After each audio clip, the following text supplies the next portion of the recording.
to believe that anybody feels the way we do about our girls and all those courts we're traveling to. And all the roads we drive, all the states we see, we've been volleyball'd oh, so desperately. I said maybe we're gonna be the ones to cheer them on. We're lost in this volleyball.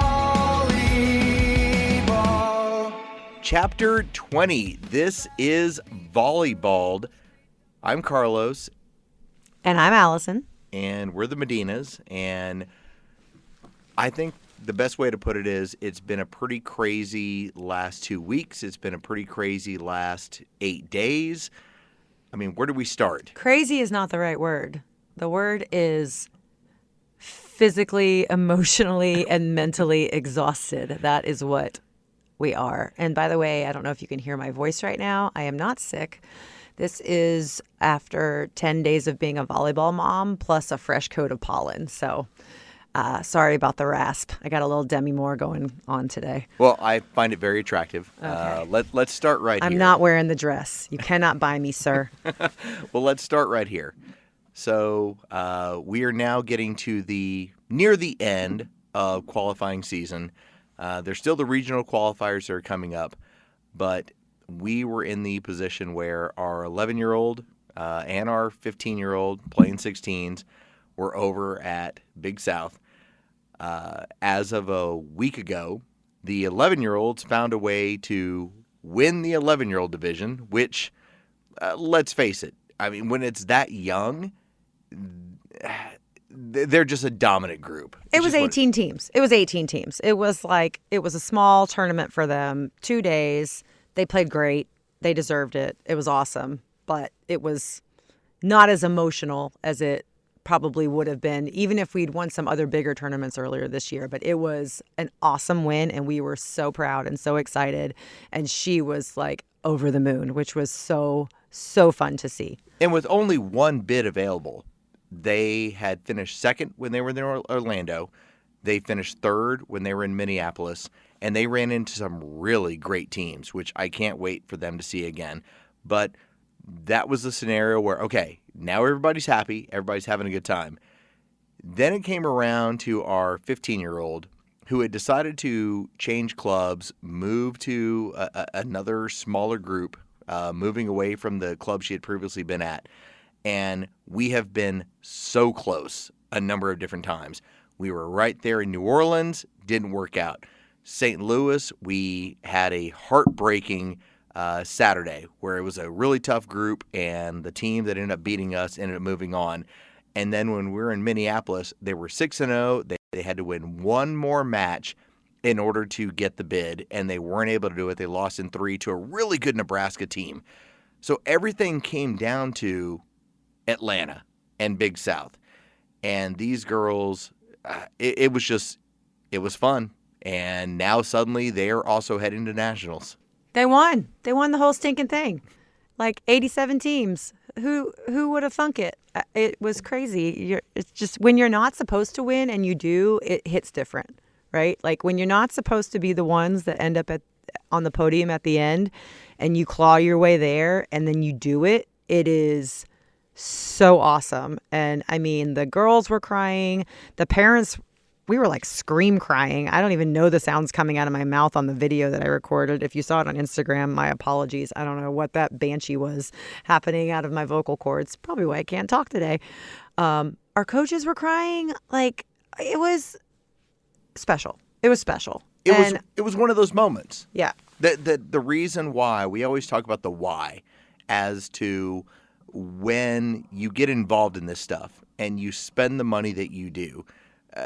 Let's face it, a lot of it doesn't end up in a national bid, and a lot of it doesn't end up in having like some great performance. You're doing this because your daughter or your son, depending on what you're playing, gets a chance to see some adversity. And we have dealt with a lot of adversity through this season, and to see it all pay off.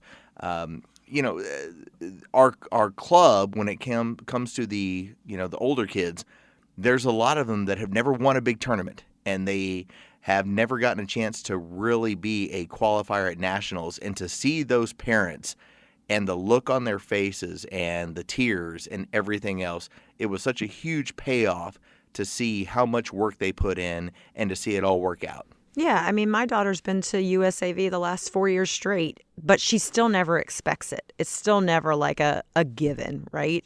You have to earn it. And more than half the girls on our team have never done this before. They've never gone to nationals. Like, we get to go experience that together, almost like for the first time. And it's the same with the 11-year-olds, right? Like, we're doing it for the first time together. And it's just like so fun. And we do not take that for granted because it is not easy.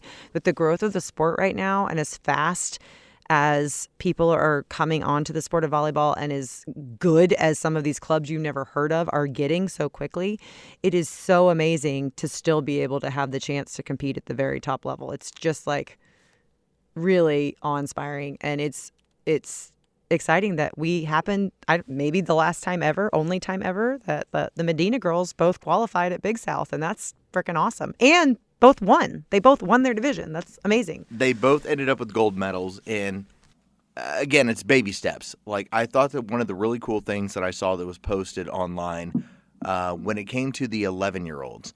So Triangle Volleyball, really great program. Like, smaller area, smaller program, and they were celebrating because we had played them in the semifinal.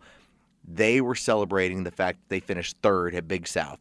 And even though that wasn't a bid, their parents were so ecstatic and pointing out what a big deal grow to the point to get to a situation where they could play some of the top teams. And so I think a lot of it comes down to that. Now, when it came to our 15-year-old, we ended up, and let me give all credit to them, those IMG kids are good kids. They're legit. They're legit. Like, that was a really good team. That was a really good parent group.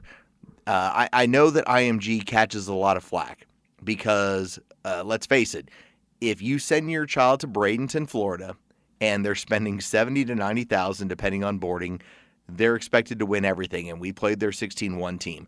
Those kids, first off, were really well adjusted. They were incredibly complimentary. They celebrated with our girls. But when we beat them, we started doing the numbers, and we're like, hold on a second. It costs $70,000 to $90,000 to be on that team.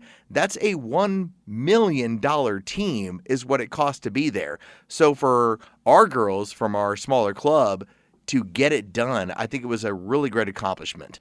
Yeah, their middle had her first kill of the day, and every parent looked around like, well, that was fun while it lasted. Yeah. It was like one of those kills that you're like, oh, we might be in trouble here. Their outside was so talented. The first time, we're playing in the first set, and we were down at one point 12-6, and all the parents are looking at each other going, this is too much for us. They were just hammering the ball. And then I guess best way I can put it, our little grinders started grinding. And they just found a way to get back into that match. We ended up beating them, I think it was 25-21 in the first set. And then by the time we got around to the second set, I went back and watched it. We were down 24-21, and we scored the last handful of points to win it. And again, you would expect disappointment on their end, just as we've been in that disappointing situation. But those girls were so incredibly cool about how everything played out. They looked at us as y'all were worthy opponents, given the fact that they're $1 million team. So it's been a really cool. It's been a really cool 8 days for you and I to watch both of our girls get a chance to get a bit out of this thing. Yeah, super fun. I'm still coming down from it a little bit, to be honest. Work was rough today, getting through every hour, but definitely something different this weekend that has not been happening to date at the qualifiers we've been to. It was the first one. Maybe it was because we were home in Atlanta and it was all local and we ran into more people that we know, but I don't know about you, Carlos. It was definitely the first time where more than one person handed me the kind of under the breath question. So what are your plans for next year? And all right, so this is where we're going to really get into this. And by the way, before we jump into it, shout out to Harvey, like my new friend. Harvey his daughter plays at our club, and they came to watch us, and he was like a huge celebratory fan of watching what we were doing. And so when I told him, I was like, well, where have y'all played at? And he named a number of clubs, and they're trying to find the right club, and they feel for this year like they found the right club. We have now hit the point of club hopping season, and that's what we wanted to get into when it comes to this podcast. I saw a post from TAV, such a great program out of Texas. They ended up having a post that basically said, our national teams play against the toughest competition. Here's what we do. And it was a recruiting tool. And now we've gotten to the point where even this evening, we have friends of ours that are reaching out and saying, hey, can we get this girl's number? We have now hit that point where whether or not you've qualified for nationals, you now have this situation where parents are trying to find out where they're playing next year. Now, the younger girls, it's a little bit different. With our 11-year-old, she's at where she's at. And quite honestly, with our 15-year-old, she's at where she's at. She's in a great place. But I get the fact that we are now hitting that point where so many parents are trying to figure out what is the next step. Well, depending on what kind of club you're at, I think there is a loss of control element that's happening where parents want to have some element of control in the situation, right? So maybe that's, okay, this is my top club and I'd like to be here because I've been here before, but I don't know what's going to happen this year. I don't know if I'm going to make the team I want to make. I don't know if I'm going to have the coach I'm going to have. So I'll start doing workouts at other clubs to just try to get my face and name out there so that I'm an option at other places. So I don't want to call other places a backup plan. For some people, it becomes your number one plan and your existing club is your backup plan, but it's happening more and more here in the Atlanta area for sure. I don't know about other places. I mean, if you look at the winter circle from Big South this weekend, there's a whole lot of clubs, one that either you've never heard of before or local Atlanta clubs that didn't used to compete at the top level that suddenly are snagging bids and up on the medal stand. And that's pretty awesome. And I'm not just talking about the club we play for. There's a lot of clubs out there. I mean, it's pretty impressive what the kind of rosters that they're putting together. So it's a whole new world, honestly. Well, we spent a lot of time over the last couple of years. There's a handful of families that we met from Skyline in Dallas, and they told us about here's what is going to happen. And for those of you that are in North Texas, your schedule of when it comes to signing with teams, in trying out for teams or getting bids from teams, this is new to all of us in the South. The entire Southeast, most notably, like for our younger daughter, A5, like rejected the plan. They were like, we don't want to do it this way, but this is how it's now going to be, where we are doing tryouts in July. And so it's a scenario now where you have to kind of weigh out what are all the options out there. I saw a post on one of the Facebook groups, and they were asking about different clubs in the Atlanta area. And this parent was trying to find out, okay, what's the best one for my daughter? Here's the age group. And of course, it turns into everyone trying to argue for their club, their experience. And I get that, and I'm cool with that. But what I ended up posting, and I'm a big advocate for, is try out at all of them. Talk to all of them. See what the best option is. And in this case, it was 15 to 17. That is a different scenario than when it comes to 10, 11, 12, 13. In that case, it's like, develop my daughter, make sure she gets some playing time. But once you get into that age group, it now turns into, let me be in the best situation. If my kid wants to play college, fine, that's a different matter. But if they don't, it's still a matter of like, where can I play and get a chance to be on the floor so that I'm not spending the entire year being frustrated about not getting a chance to play. And the real issue behind all of it is that you don't actually know. Like, not every club's going to give you the transparency or the authenticity that you'd like to get when you have a candid conversation with either a director or a coach. Some places will. Other places will say whatever they want to say just to get you in the door. And then it's, again, out of your control where you actually land or what coach you actually land with, what teammates you end up with, whether or not you get playing time on that team.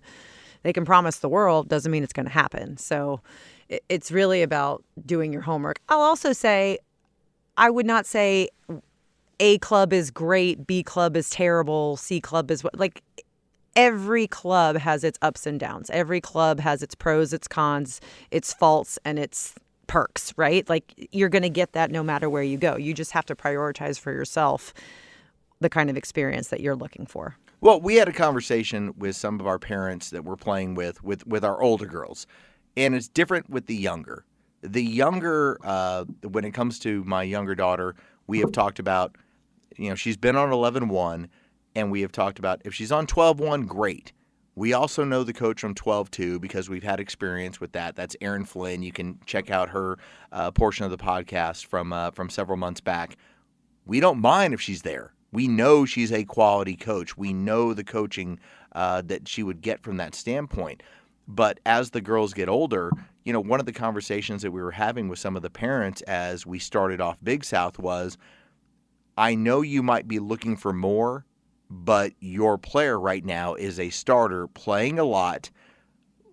Does it make sense for them to go try somewhere else? And I think all the parents were really honest with each other. It wasn't offensive. It wasn't a matter of saying, hey, this team isn't good. We know we're good. But I think a lot of it was we're all trying to figure out what is the best situation with the age group. And my point that I brought up was your daughter, as when it comes right down to it with this club, she's looked at very highly. Do you risk that if you go to somewhere else and suddenly maybe she's splitting time with someone? There was a lot of interesting things going on this weekend, too. I mean, we were taking our picture with our gold medal and ran into another Atlanta team who we played twice this year in the Liberty division, and they had just qualified twice for USA. They won the USA division at Big South. And we played them to 3 sets. 3 sets twice and played them tough. And it's like you have those moments where like, wow, we could do this. But then you also are like, but maybe we're okay playing in this division too, where we can, be comfortable and not get knocked out on day one. But some people will just like scoff, like, I would never play Liberty, or, oh, we would never play American, or, oh, we only play open. We have to play open. Open is the only way we're going to get recruited. And we've just seen all different sides of it. I think that you can find good volleyball anywhere. If you're playing at Nationals in American, you're playing teams that probably started the year in USA and just qualified in American. Or if you're playing, the very top of Liberty, you might be playing teams that qualified early at Liberty and then never won another match again. So you just never know what you're going to get. There's no like set limit to what a division is once you get to the end of the season. There's good teams everywhere. Well, and I think this was really important too. We saw from the time we started in the first round of Big South, there were colleges that were consistently coming around our court, and it was Division I. Quite a bit of Division IIs, and it really was just a matter of, hey, can my daughter play well once they're here? There's something that we have some good friends of ours that point this out. If you're good, they'll find you. And if you're still looking just to make sure that you get a chance to play college ball, whether it's a NAIA, Division III, Division II, JUCO level, if you're quality, they will find you. This is part of what goes on. And so I guess I kind of shudder at the thought of, well, I can only play open because we've played open. And we played open early in the year against 17 and 18-year-olds. And while we didn't win those tournaments, we were always in the running. And the amount of schools that watched us, again, not winning, but the amount of schools that watched us and said, okay, these girls really have something, that's all we were looking to do. But then when we went down and started playing USA level and Liberty level, the schools still kept coming because they were interested in club volleyball players that are committed to a program and that are playing well at their level. And that's what it really came down to. There's good volleyball everywhere. That's just, that is the name of the game. You just have to accept that. You just have to accept that there are different levels, but even the highest level can play a different division than yours. So does it now make it weird that we now have all these parents, and I've talked to a handful of them, that are now chatting with each other about, so are you going to be here next year? And most of them, at least for us, once you get a nationals bid, parents tend to calm down. They then turn it into, hey, we're going to be here. Here's our plan. But now we've gotten to a competitive landscape where other programs start to reach out to them. It's just kind of part of what goes on now. And I think it's just the level of, for us, we love our coaching. The coaching that we have has been one of the best that we have had. We had really good coaching at 12. I think we had really good coaching at 14. Our coaching that we have right now in my opinion, I would put it up against anybody that is in the Atlanta area. And so for us, we look at it as we are committed to this program. Now, but I get it. If you decide you need a different level of coaching or you need somebody who's more invested in your kid, I think that's the biggest thing. You're looking for somebody who believes that there's something there that they can get out of them. Yeah, and now we're part of the recruiting class. Yeah, we are now. It's starting to happen. Now it's like, hey, are you guys happy over there? Let me ask you some questions. Can you introduce me to the coach? I love that, though. I love that. I love that we could possibly help a family or a girl that needs to find her home because the sport does break you. You know, maybe she's broken because she's on a team that's not treating her right, or teammates that aren't treating her right, or a coach. And by the way, they can be good. They can be good, yeah. but yet We've been they're there. not having that. Yeah, so we're happy to introduce and make that happen because we've really enjoyed our experience. But this is just the most stressful time of the year. Like, you're already training and getting ready to play at the highest level of competition at AAUs and nationals. And on the side, in your spare time, you got to go to all these extra workouts like private elites and invite onlys and train for tryouts. And you got to get out there and you got to be seen and you got to do the one-on-ones because everybody's got to see you in the gym. And it's like, you're just asking to get hurt. Like, we're just asking for injury for these kids to just try to prove ourselves. It's like our resume of just, winning on the court isn't enough. So it's a lot to ask. As we're in a scenario now where corporate America has recognized what is going on in the volleyball field, where it is a cash cow. And so many of them are buying up private clubs all over the country. It's private equity, and their entire drive is add as many players to the roster as possible.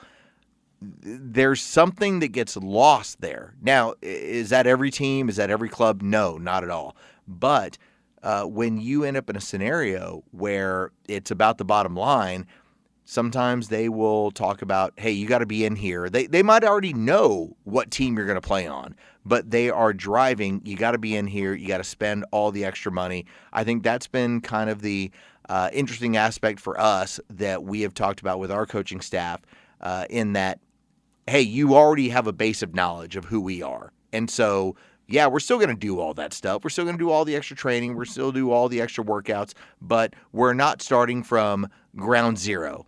And the fact that the coach doesn't know anything about the player moving forward, at least as we get into the next season. I mean, we won with 11 this weekend, and we didn't start the season with 11, but we're at 11 now, and we've had injuries. But the reason we can make it work is that we have a lot of multi-dimensional players who can play multiple positions, and that comes in handy when you get deep in a season and you're battling injury and sickness. And oh my gosh, we had a whole team go down with the flu basically. And my daughter had to play libero. What? For the first time since she was 11. And this is the kind of stuff that has to happen when you are on a team. I am a believer in everyone on the team being a well-rounded volleyball player, not I'm just a middle or I'm just a setter or I'm just an outside. Like, if everyone is athletic and scrappy and can play defense and can pass, then you have a lot of options when things start to go wrong. And that is, I think, an important aspect to look for when you're looking at your teams for next year. What kind of athlete are they looking for? And again, nothing against the IMG team, but I think that was the shocking point to them was our versatility, because we had different girls that were playing a multitude of positions. And so, at times when it comes to a big volleyball match, you look at a girl and you say, this is what she does. And then suddenly she does something different. And I think that kind of surprised them while we were playing, where suddenly you're like, okay, here comes our setter. and then suddenly she's dumping the ball down on your head. When it came to our outsides and they were serving at them, it was, oh, she's just as good defensively as what she is offensively. I think that was really helpful in getting that bid. And so I would just say this. If you are in that, because we're all in it, we're in club hopping season, look for the scenario that is best for your kid. Talk with the coaches. And if that means you go to 3 or 4 different clubs, just make sure that they are talking with you about what the scenario that they see, and ask about, roster size. Ask about what they're doing. If you have a setter, ask about how many setters that they're planning on carrying. If you have a middle, ask about the number of middles. Ask about the scenarios so that when it comes to your kid, you're not sitting there in January and February and saying, we made a bad decision. All right, at this point, take us out. Oh, okay. So I do have a total divergent thought, but something that came up several times this weekend. I know we had an earlier podcast talking about the rule changes for this year, and I have to say I am a huge fan, now that we've seen it over and over again, I am a huge fan that they removed the second ball double on the touch from the setter. I think that our setters have gotten more scrappy and they're playing some awesome defensive setting, if that's a thing, like trying to get to a ball and just saving it, getting it up in the air with one hand, 2 hands, whatever. And I think it's awesome. The counterpoint to that, though, is can we please stop calling the third ball that you set across the net a double just because you use 2 hands? I feel like they overcall that one now that they can't call the second touch. Okay, that's it. I'm done. Not at all. We're going to see it all at Nationals and AAUs. All right, we'll see you, everybody. Today is gonna be the day that we run out of cash. Watching every serve and kill, it's a total smash. By now you should have somehow realized what we've lost. Our free time's gone, it's all for volleyball at any cost. I tend to believe that anybody feels the way we do about our girls and all those courts we're traveling to. And all the roads we drive, all the states we see. We've been volleyball'd all so desperately. I said maybe we're gonna be the ones to cheer them on. We're lost in this volleyball. Backbeat, the word is on the street that we're broke again. Entrance fees for tournaments our girls already in. I'm sure you've heard it all before, but we're at the bar, drinking through the overwhelm. No life beyond this far. Don't believe that anybody feels the way we do about the nets and all the chaos we're stuck into. And all the roads we drive, all the stakes you see. We've been volleyballed all so desperately. I said maybe we're gonna be the ones to cheer them on. We're lost in this volleyball. And all the lights that lead us there are blinding. The hotel nights, the drinks they keep us finding a way to cope with all this endless grind. Oh, we're trapped, no life outside. And all the roads we drive, all the states we see. We've been volleyballed all so desperately. I said maybe we're gonna be the ones to cheer them on. We're lost in this volleyball. Today was gonna be the day, but we're still here. Volleyball, oh volleyball. I don't believe that anybody